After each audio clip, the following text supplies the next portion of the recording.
제가요, 오래전부터 인터넷 공간에서 안티 기독교인들하고 논쟁을 벌였습니다. 이 논쟁을 벌이는 가운데 제가 참 많이 힘들었어요. 첫째로 안티 기독교인들의 막말, 욕성, 욕설, 인격살인, 비방, 이게 상상을 초월합니다. 얼마나 심한지 몰라요. 너무너무 심해요. 두 번째로 이런 것들을 보면서 안티 기독교인들이 저를 비방하고 공격하는 그 내용들을 보면서 저를 지지해주고 힘을 실어줘야 될 줄 알았던 동료들이, 심지어 동기 목회자들이 저를 같이 비방을 해요. 그때 진짜 충격, 말 그대로 멘붕이었습니다. 아니, 교회를 파괴하는 세력들이 하는 말을 그거 어떻게 그대로 믿어요? 안타까운 일이죠. 참 속상한 일이죠. 세 번째 저를 되게 힘들게 했던 부분은 이제 아내였습니다. 아내가 전도 도하지, 기도 도하지, 말씀 더 보지, 신방 더 가지, 왜 인터넷에 매달려서 안티 기독교인들하고 논쟁을 벌이느냐고 그래요. 제가 그렇게 한 게 이유가 있습니다. 거기에 영향을 받은 사람들이 망가지는 거예요. 그러니까 안티 기독교인도 아니고 기독교인도 아니고 중간에 있던 사람이 그들의 설득을 받아서 반기독교 세력으로, 안티 기독교 세력으로 옮겨가는 거예요. 이거는 막아야 된다. 사명감이 불타올랐습니다. 그래서 나서서 움직이게 된 거예요. 참 긴 세월 싸웠죠. 그리고 또 믿음이 약한 사람들이 여기에 영향을 받아서 신앙을 잃어버리는 거예요. 이거 보고 제가 충격을 받았어요. 한 사람을 전도해서 믿음의 사람으로 세우는 게 얼마나 많은 대가를 필요로 합니까? 얼마나 많은 기도를 필요로 합니까? 얼마나 많은 사랑과 정성 돌봄이 필요합니까? 근데 그 영혼도를 빼앗기는 거예요. 너무너무 속상하고 가슴이 아픈 일이죠. 그러니 이건 막아야 된다. 사명감에 뛰어든 거예요. 근데 아내까지 공격을 해야 되니 얼마나 힘들었겠어요. 그런데 하나님이 이 부분을 해결해 주셨어요. 아내가 이해실 사모님의 성경이 읽어지네라는 세미나를 듣는 중에 직접 말씀하신 거예요. 네 남편이 한국 교회를 위해서 애쓰고 수고하는데 너 왜 깨닫지 못하고 비판하느냐. 아내가 울며 불며 회개를 해요. 그 다음부터 1절 이 부분에 대해서 저를 공격하거나 비판하지 않게 되었습니다. 그거 하나만 해도 큰 도움이 되었죠. 그리고 이제 세월이 지나가면서 이런저런 모양으로 도와주는 사람이 많이 생겼어요. 또 법적인 소송이 진행되는 와중에서도 도움 주는 사람들이 생겼습니다. 김승규 원장님이라고 계세요. 법무부 장관을 지내셨고 또 국정원장을 지내셨죠. 이분이 변호사 비용을 대주셔가지고 법적으로 소송을 진행했고 6차례 승소를 받아냈습니다. 그리고 세월이 지났어요. 하나님이 저를 이런 모양 저런 모양으로 굉장히 많이 높여주셨어요. 제가 감당이 안 될 만큼, 제가 주체하지 못할 만큼 너무너무 세워주시는 거예요. 너무너무 민망하기도 하고 또 감격스럽기도 하고 그래서 하나님 앞에 하나님 나 같은 게 뭐라고 이렇게 세워주고 높여주십니까? 라고 기도를 드리는데 성령께서 제 마음에 감동을 주셨어요. 네가 나서지 않았느냐. 사람들이 삼일체 하나님 조롱하고 비웃고 성경 난도질하고 교회 짓밟을 때 네가 나서서 싸워주지 않았느냐. 내가 그것을 기쁘게 봤다. 그리고 너를 높여주는 거다. 이런 감동을 주셨어요.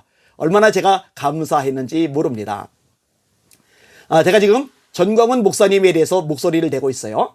제가 그냥 하는 게 아닙니다. 절대로 감정적으로 하는 게 아닙니다. 선을 넘었다고 판단이 든 거예요. 진짜 이거는 안 된다라고 판단이 된 거예요. 그리고 돌이키기를 원했어요. 받아들이시기를 원했어요. 이걸 고친다면은, 돌이키신다면은 더 많은 사람 붙여주시고 더 많은 힘과 영향력을 주시리라고 생각이 된 거예요. 정말 충심으로 이야기를 끄집어내는데요. 그게 안 되는 거예요. 자, 제가 어떤 이야기를 했습니까? 최근에 제가 보고서 충격을 받은 거예요. 웅천이라는 승려를 기도회 강단에 세웠잖아요. 기도회 아니라고 그러는데 거짓말입니다. 기도회라고 너아라 TV인가 거기도 딱 써 있어요. 써 있는 상태에서 올라간 거예요. 그때 뭐라고 돼요? 하나님과 부처님이 대한민국 국군을 보호하셨다. 하나님은 부처하고 나란히 놓을 수 있는 분이 아닙니다. 저보고 왜 불교 무시하느냐고 또 불자들이 뭐라고 얘기를 하는데 어쩔 수 없어요. 그런 말 들어도 할 수 없어요. 하나님하고 부처는 나란히 놓을 수가 없습니다. 하나님 절대로 그거 기뻐하지 않습니다. 하나님이 보호하신 거예요. 하나님이 보호하신 거예요. 목에 칼 돌아도 할 수 없어요. 하나님이 보호하신 거예요. 하나님하고 부처가 나란히 놓여서 같이 보호한 게 아니에요. 이런 것들을 어떻게 허용하고 용납을 합니까? 그리고 하나님과 부처님이 대한민국 국군을 보호하사 이렇게 말하는데 어떻게 거기서 아멘을 합니까? 이거는 잘못된 거예요. 이렇게 되면은 절대로 안 되는 거예요. 그러니 제가 목소리를 낼 수밖에 없는 거죠. 하나님께서 기뻐하시지 않는 모습이니까요. 하나님께서 진노하실 모습이니까요. 정신 바짝 차려야 됩니다. 자, 그 다음에 이것이 최근에 알게 돼서 충격을 받은 거예요. 이름만 되면 알만한 영향력 있는 목사님이에요. 교계에서 유명하신 분이니까. 그분이 저한테 전화를 하셔서 전광훈 목사가 성령의 본체라는 말을 쓴다고. 그래서 이게 어떻게 된 건가? 진짜 설마 그랬을까? 아무리 이상하게 엇나가도록 그렇지 성령의 본체라는 말 어떻게 쓸까? 이 성령의 본체라는 말은 성령이가 똑같다는 얘기입니다. 그런 근본 하나님의 본체시나 하나님과 동등됨을 취할 것으로 여기지 아니하시고 오히려 자기를 비워 종의 형체를 가지사 사람들과 같이 되었고 사람의 모양으로 나타나셨음에 자기를 낮추시고 죽기까지 복종하셨으니 곧 십자가에 죽으십니다. 이게 빌립보서 2장의 말씀인데 예수님에 대한 묘사요. 하나님의 본체시나 하나님과 똑같다는 거예요. 삼위일체. 성령의 본체라는 얘기는 성령님과 똑같다는 얘기예요. 다시 말해 하나님이라는 얘기예요. 이런 얘기를 누가 한 거예요. 근데 이런 얘기를 한다고 교인들 앞에서 자랑스럽게 떠벌려요. 제가 털썩 주저앉았다고 그랬잖아요. 손이 덜덜덜덜 떨렸다고 그랬잖아요. 이건 안 되거든요. 그리고 여러분도 성령의 본체가 되십시오. 이런 말을 어떻게 감히 끄집어 됩니까? 이거 회개해야 됩니다. 이거 신성모독입니다. 정말 두렵고 떨리는 일을 한 거예요. 어떻게 이런데도 제가 가만히 있겠느냐고요. 그리고 이전부터 지적하며 이야기하던 내용들입니다. 예배 시간에는 욕하지 말아라. 하나님이 계시는데. 우리가 두려고 떨림으로 예배 드려야 될 존귀하신 하나님이 계시는 곳에서 어떻게 욕설을 함부로 내뱉습니까? 전에부터 얘기했던 부분이잖아요. 믿음이 없이는 하나님을 기쁘시게 하지 못하나니 하나님께 나아가는 자는 반드시 그가 계신 것과 또한 그가 자기를 찾는 자들에게 상 주시는 이심을 믿어야 하시리라. 하나님이 계신 것 믿어야 한다잖아요. 두세 사람이 내 이름으로 모인 곳에는 나도 그들 중에 있느니라. 하나님이 거기 계시단 말이에요. 하나님이 계시는데 왜 거기서 함부로 욕설을 내뱉냐고요. 하지 말라고요. 제발 그러지 말라고요.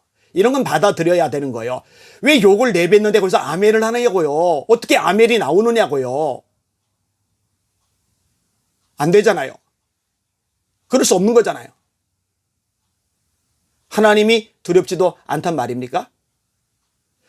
그 다음에 또 하나 네 번째 언급했던 것인데 예배 시간은 성부, 성자, 성령 삼일체 하나님만 높여야 됩니다. 다시 말합니다. 성부, 성자, 성령 하나님만 높이는 게 예배입니다. 어느 누구도 높아지면 안 됩니다. 내가 있다 이러면 안 돼요. 바울처럼 내가 아니요 나와 함께 하신 하나님의 은혜로다 해야 돼요.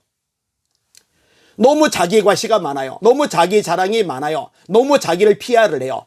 오살리 기도원에서 집회가 열렸어요. 전광 목사님이 입장을 할 무렵이죠. 전부가 일어나서 기립박수를 쳐요. 그러면 말려야죠. 그러지 말라고. 이건 잘못된 거라고. 지금은 예배 시간이라고. 이 예배 시간은 성부, 성자, 성령 삼일째 하나님께만 영광이 돌아가야 되지 내게 영광이 오면 안 된다고 이렇게 말을 해야 돼요. 윌리엄 캐리가 위대한 선교 세계를 열었죠. 그래서 근데 현대 선교의 아버지라고 일컬어집니다. 언론이 주목을 해요. 기독교인들이 주목을 해요. 심지어 믿지 않는 일반 사람들조차도 주목을 해요. 윌리엄 캐리 그래요.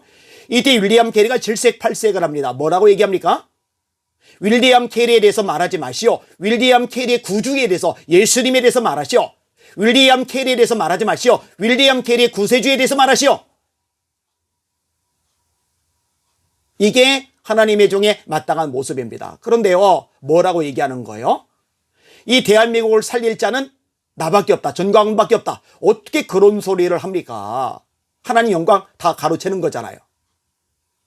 하나님 앞에 가로섰고 그 조명을 본인이 다 받고 있는 거잖아요. 어떻게 그런 소리를 하느냐고요.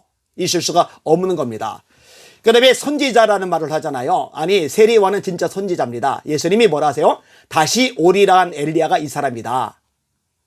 말라기서의 열이죠. 다시 오리라는 선지자 엘리야. 그게 바로 세례요한이다. 세례요한 선지자 맞아요. 그런데 무리들이 선지자냐라고 부를 때 세례요한이 뭐라 합니까? 나는 선지자가 아니다. 근데 전광훈 목사님은 선지자가 아니에요. 선지자가 아닌데 본인 입으로 선지자다. 그래서 뭐라고 그래요? 선지자의 말을 들어. 선지자의 말을 들어. 내가 선지자야. 내 말을 들어. 이건 간이 배밖에 나온 거예요. 선지자는요. 하나님의 말씀을 전하죠. 그리고 하나님의 말씀은요, 한치도 오류가 없어요. 김무성 씨를 내세우면서 높이던 모습 기억하세요? 선지자로서 가능한 일이 아니죠. 가능한 일이 아니란 말이에요. 사무엘 선지자가 엘리압을 보고서 기름을 부어 왕샘으려고 그래요. 그런데 하나님이 막으시죠. 내가 이미 그를 버렸다. 사람은 외모를 보지만 나는 중심을 본다. 그리고 다윗에게 기름 부어 왕을 삼게 해요. 선지자가 잘못 판단할 수는 있지만 잘못 말하거나 잘못 행동하지는 못해요. 왜? 하나님이 브레이크를 거시기 때문에, 고쳐주시고 수정해 주시기 때문에. 따라서 선지자가 진짜면은 진짜 선지자의 입에서 나온 하나님의 말씀은 반드시 이루어져요. 근데 김경재 그분이 통일 대한민국의 대통령이 될 거다. 그거 맞았어요? 문재인 끌어내릴 거다. 그거 맞았어요? 얼마나 틀린 얘기를 많이 합니까? 만약에 진짜 선지자라면 있을 수가 없는 거예요.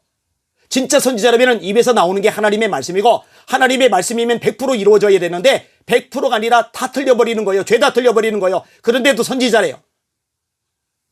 그리고 추종하는 사람들이 정유화 목사님이 선지자래요. 댓글로 계속 선지자래요. 선지자. 이거는 심각한 겁니다. 잘 새겨 들으셔야 됩니다. 지금 이 부분 때문에 힘들어하는 사람들이 많이 있어요. 우리 교인들 중에도 꽤 있어요. 제가 부대치지 않았으면 하는 거죠.